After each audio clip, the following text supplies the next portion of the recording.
101.5 FM, time check right now is 10:08. Another brick in the wall sounds like building a house, doesn't it? Doesn't it? Lee Chippendale. We're joining me very shortly here at 101.5 FM for the real estate program. I did want to include this one little segment that I've got here. And I caught up with a lovely lady who happens to be the president of the Hibiscus Society of Queensland Incorporated, North Moreton branch. Her name is Gwyneth. Irish. It's Gwyneth. No, she said her name was Gwyneth. Oh, actually, yes. It's a Welsh name. Yes. And she said they spell it a bit funny and they pronounce it a bit different. Yes. It looks like Gwyneth, but it's actually Gwyneth. It is Gwyneth, yeah. Had a good chat to her last night. She's a lovely lady. She's a lovely lady. And she's going off to the Nambour Garden Expo this weekend.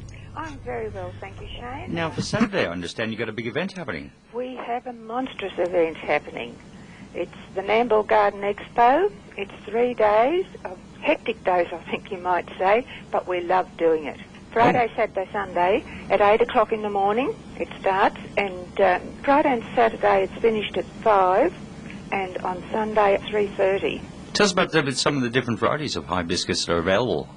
Oh, look, there's just dozens of varieties. Pink ones, yellow ones, red ones, you name it. Are they hard to look after? No, they're not. They're easy. They love you for cutting their toenails, as we say, when we prune them. And they love being pruned because it gives them a new burst of life to produce flowers on the ends of the new growth.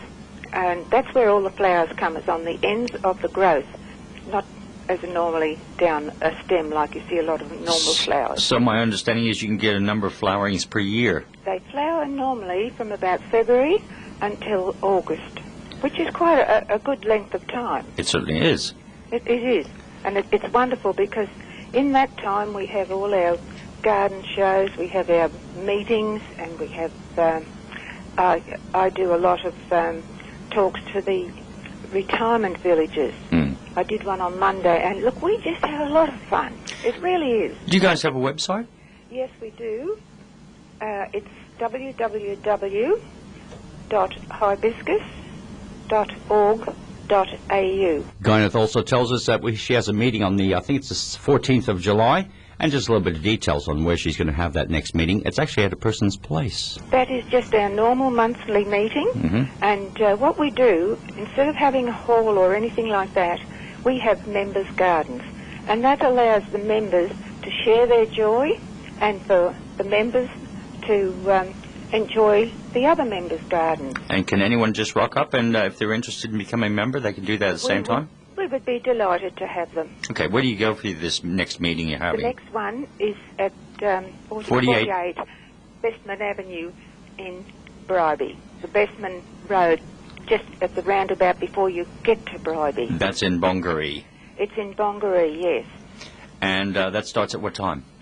It starts at 1:30. And goes for a couple of hours, does it? A couple of hours, and we have a cup of tea, and it's wonderful. It sounds delightful. And, of course, hopefully very soon your website will be back in operation at www.hibiscus.org.au. Thank you very much for your time there, Gwyneth. Thank you, Shane. It's been my pleasure. 101.5 FM, that's Gwyneth there, Gwyneth rather, and lovely lady. And we hope that it all goes well for the this weekend's Nambour Garden Expo. 101.5 FM, Lee Chippendale and myself will be back in just a few moments. 101.5 FM, 10:15. And Lee Chippendale, how's your day? It's good, it's good. How about you? Top of the day. Excellent. Beautiful. One day and perfect the next. And we're getting some really lovely weather.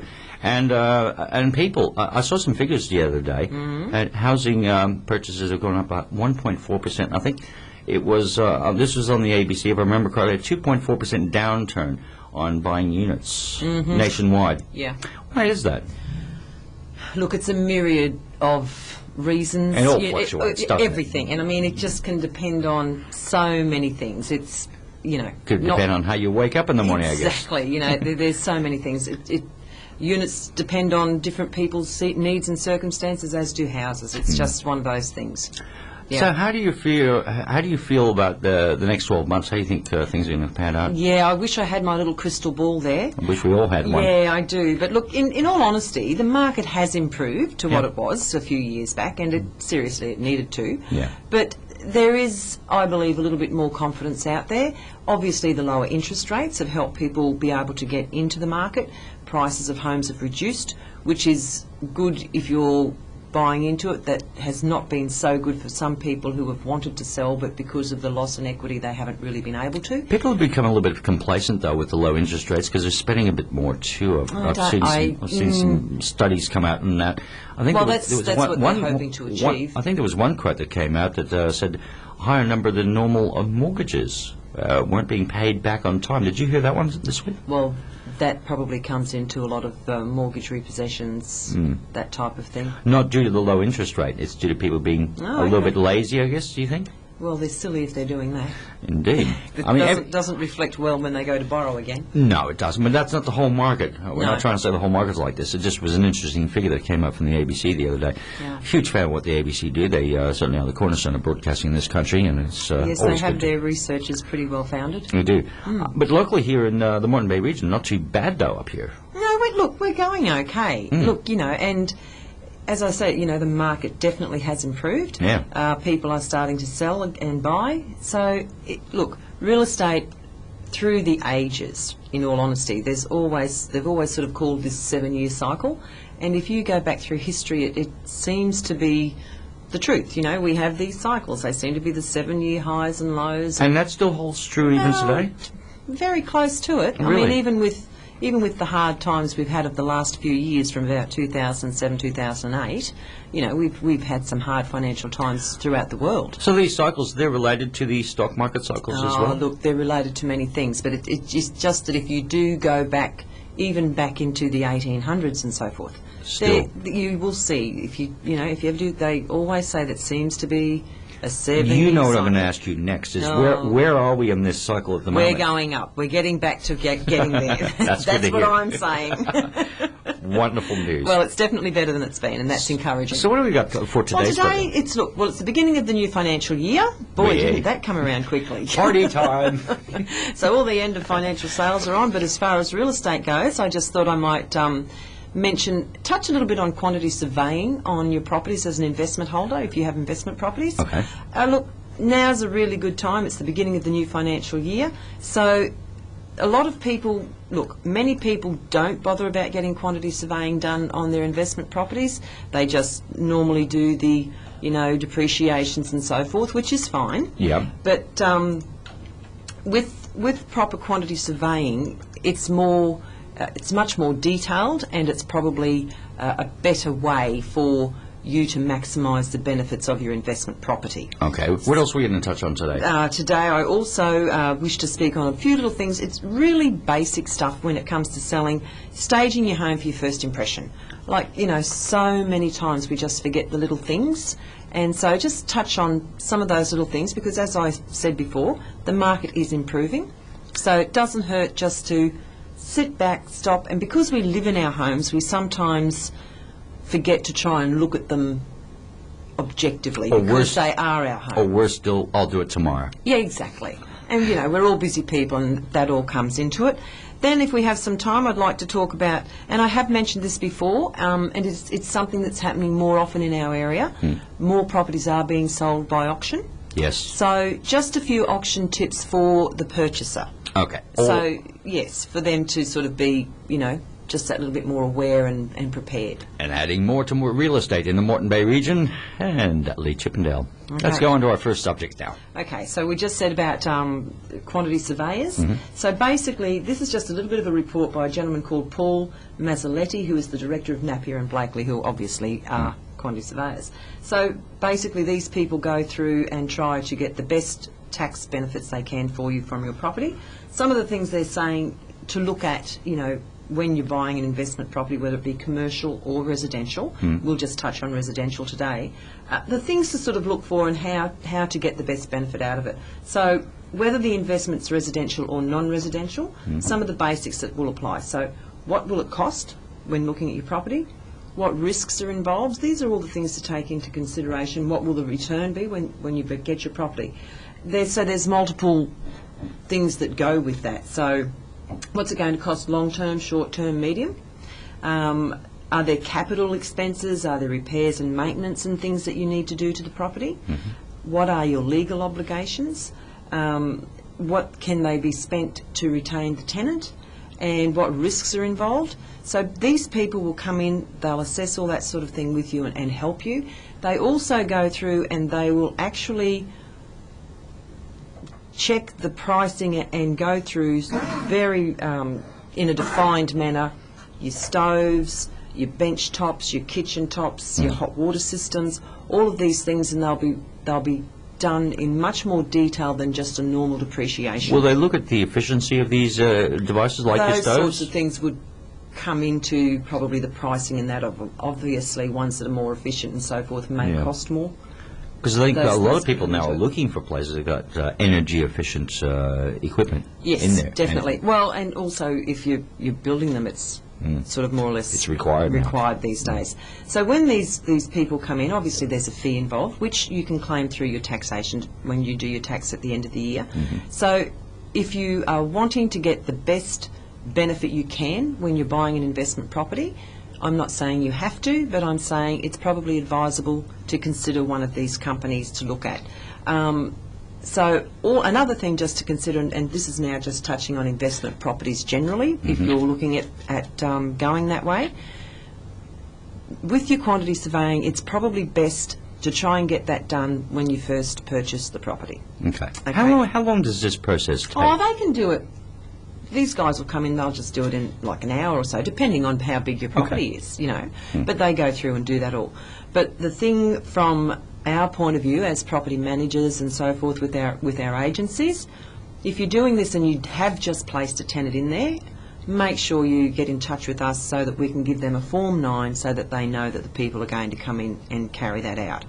Now, other things when you're looking at buying an investment property that you need to consider if you haven't done it before, just, do your homework, but these are some really basic tips.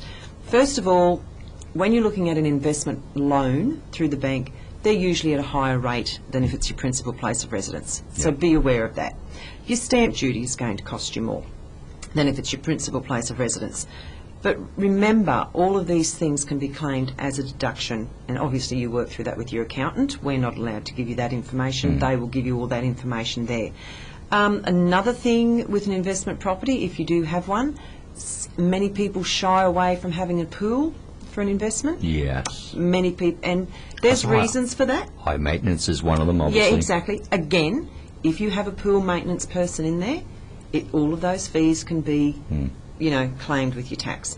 So I guess the point I'm getting to is when you look at a property investment, do your homework. I mean, we do our homework with our own principal place of residence, but it's a different way to look at an investment property. And the benefits of having an investment property, besides it helps your wealth and grow for down the track, is the fact that most of the things that you have to spend your money on in the investment property can be made as a claim. And also even the fees that we charge as your property manager, those fees can be claimed And as once well. you've gone to that process, should you then go through your lawyer to make sure all your T's are crossed and all that? Definitely, that's always a must. You always get that advice because they will tell you, and I mean even some of their fees will be different. And that's all claimable as well. Of course it is. Yeah. It's all claimable, Yeah. That's good news. and then your tenant will help you pay off your property. And then you'll have your investment, which will just trickle along nicely, as it Exactly. should. As it should. Because we don't want hassles. We don't want stress. No, I no mean, one none does. of this should be a stressful option, should it? No, and look, as we say, first of all, I think your principal place of residence is probably one of the most important things that the normal person Will ever buy. decides on in their life. Then if they're prepared to take the next step and try and buy an investment property or so, then you have to look at that in a different manner into which you've bought your principal place of residence. It's funny, though. I've talked to a lot of people over the years that are investment property buyers. Yes.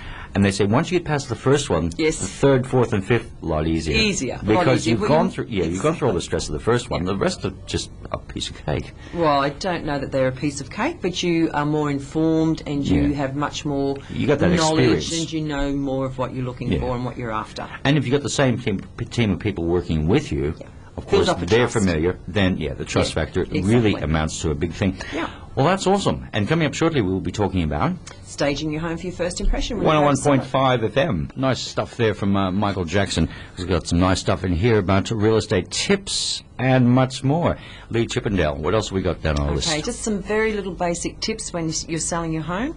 As I said before, step back, try to be as harsh on your property as you can be, and try and look at it with new eyes. But some really simple things when you're selling. You're trying to sell your home, but you're also really trying to sell a lifestyle. So this may sound a little bit corny, but something as simple as having an open book on a coffee table. Looks like it's home. You've walked in, you've been, reading a book. Yes. Some people you may find may have a nice little bottle of wine and some wine glasses out on a back patio Because area. wine is very popular. Very well. I think wine's quite nice myself. But anyway, so I mean, just little things like that. Some people may think of it as staging, but it creates an atmosphere and it makes people think, well, yes, people do live here, and this is the, This is the how they sorts live, of yeah. things that people do in their home. And familiarity breeds a lot of successful. Well, it creates a feeling. Yeah. Yeah. So, whilst a home, whilst a house is a house, it has to be a home. So these things come into that. So a house, you don't want it to be too sterile. It's as agents, we're always telling people, please declutter. But Yeah. there's a difference between decluttering and making a place become sterile. Yeah. So things like colour, like it doesn't have to be that you have to repaint the whole house. It can be something as simple as some really nice bright cushions or a lovely vase, lovely bright vase of flowers, and that creates, a feeling of, whilst that room may be a little bare, it still has the colour and it presents nicely. So that's another It feeling. is how funny, if you go into a room with lots of colours, you tend to smile. Now, when I first came into this studio here, we got red screens, blues, Yeah. as I'm trying to describe for the listeners out there who haven't seen this studio. The new studio. lovely And it's and got bright. lovely colours in there, and there's yellow sort of periodically in different places. It just makes you smile. Yeah. And it's a simple thing of colour can do so much. And so many people, you see houses where, you're right, Yeah. sterile, greys and off-whites, and But it you gets still need boring that after a splash while. of colour. Don't go overboard, because too much colour can confuse. Absolutely. But, keep it nice and simple. Now, this may sound strange, but sheer curtains, like lovely sheer curtains, can actually hide what might be an unpleasant view.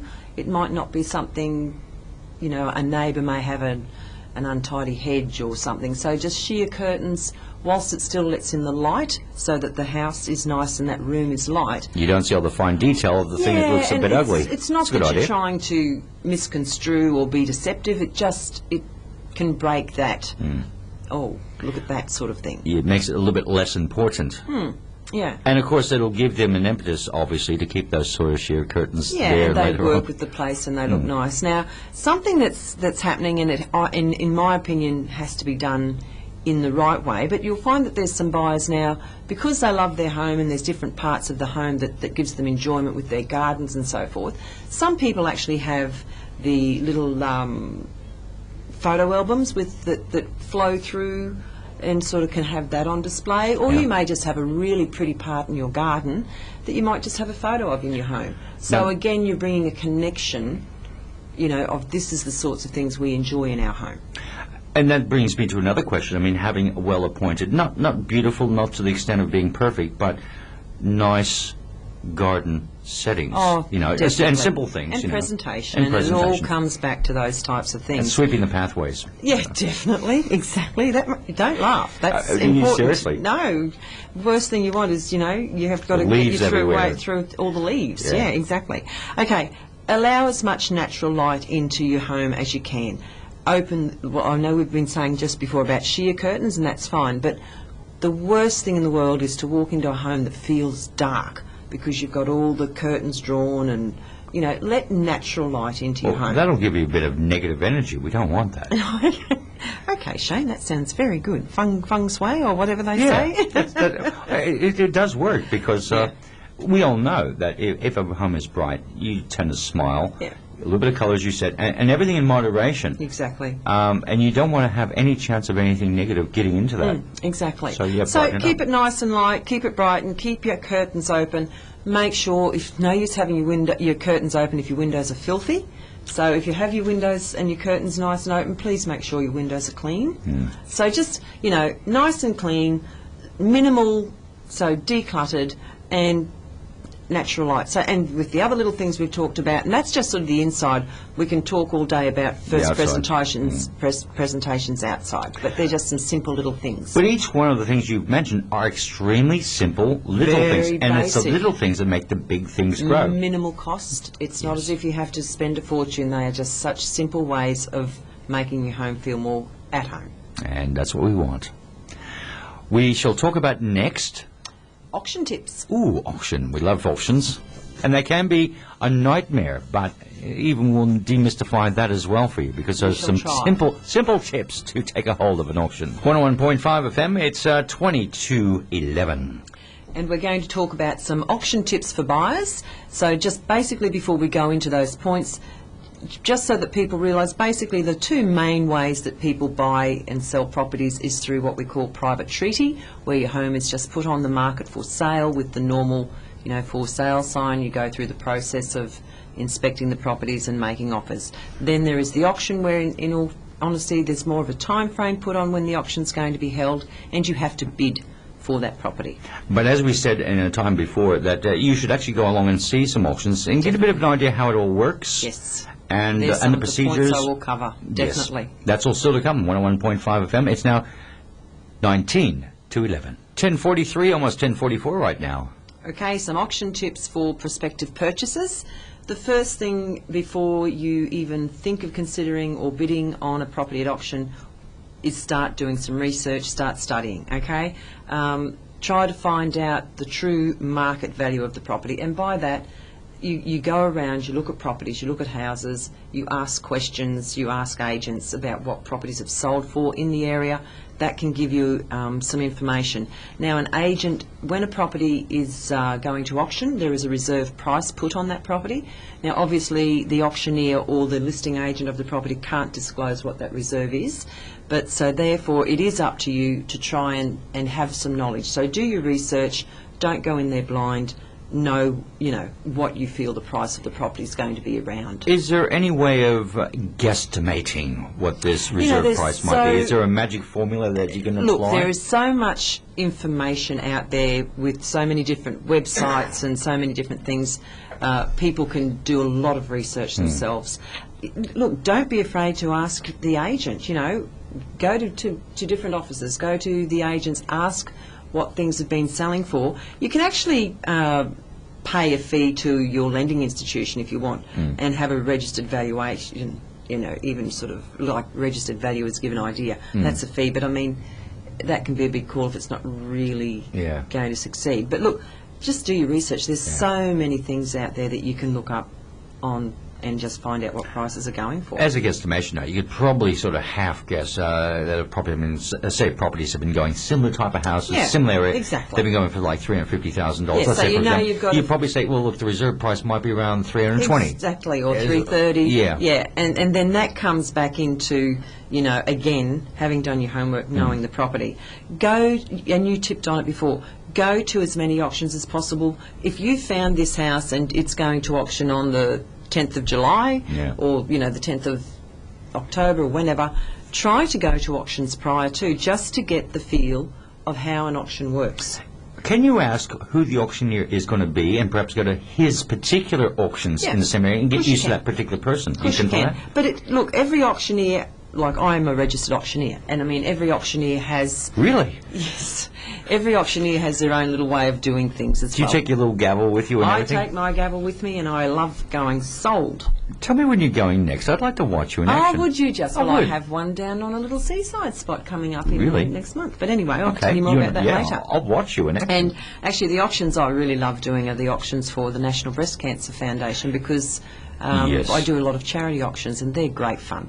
They're good fun. But anyway, huge support for that. We are digressing. Yes.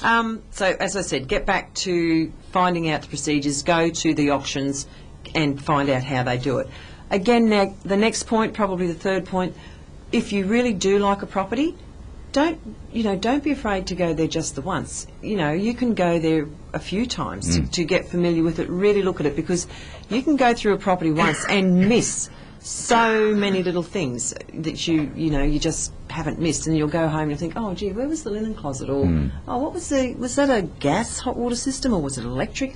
Just things. So don't be afraid to go back to the property more than once. Little brainwave. Yes. Should you ask the neighbours in the area It's what's not silly. really?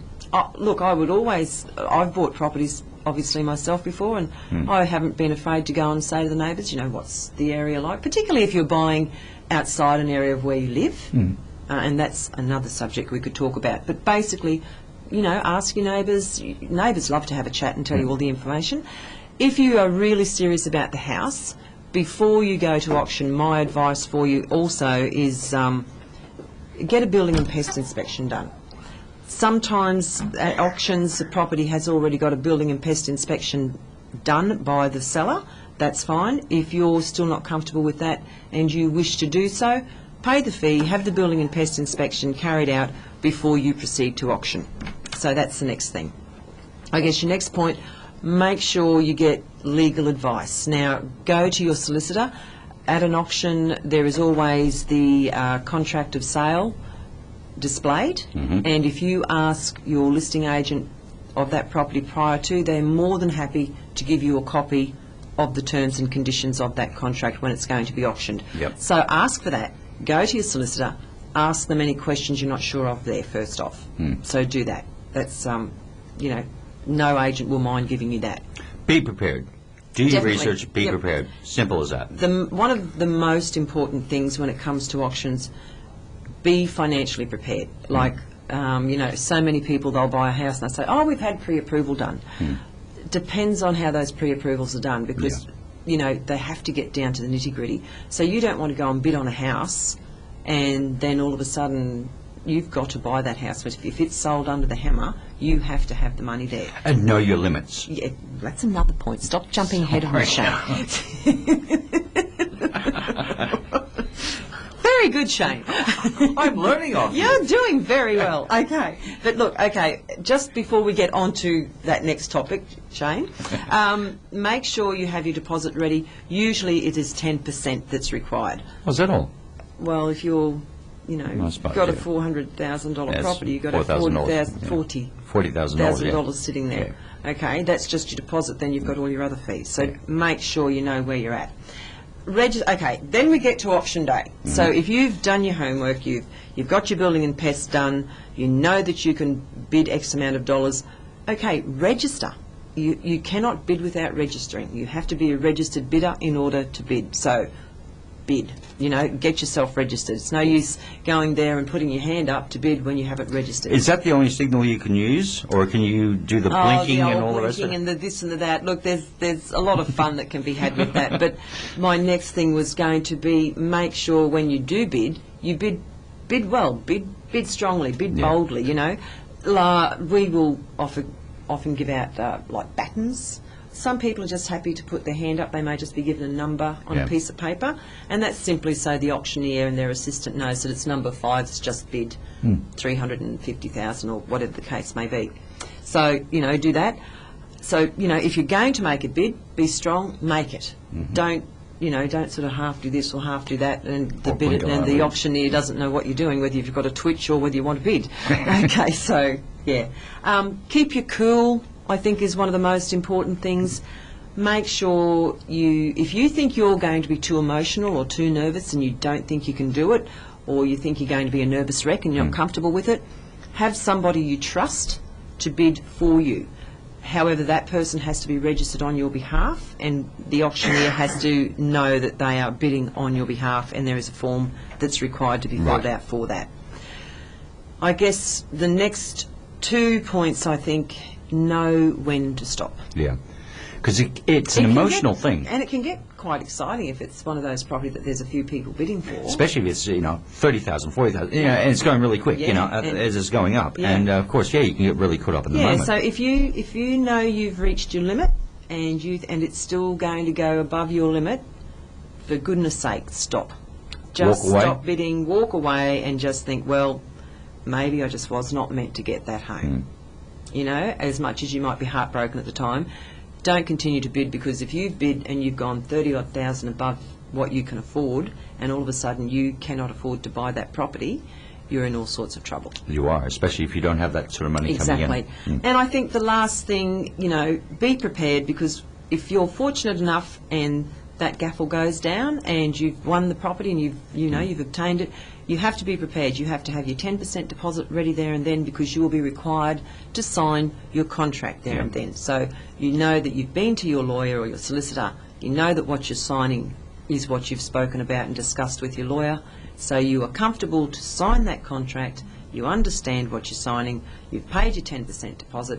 And if you've bought that under the hammer, as we say, it's sold under the hammer, you are buying that property as is, as it is. Yep. So hopefully you've done all your searches and all that sort of thing, because if you've bought it under the hammer, that's how you've bought it. And then you can crack open the champagne and You say, congratulations, certainly can. we've That's done it when you again. go and celebrate and you have a great time. And that's how it should be. Oh, it's It should be a terrific. happy Oh, moment. it's brilliant. When you sell them under the hammer, it's so exciting. Everybody, I'm excited, the purchaser excited, the seller's excited, and it's great.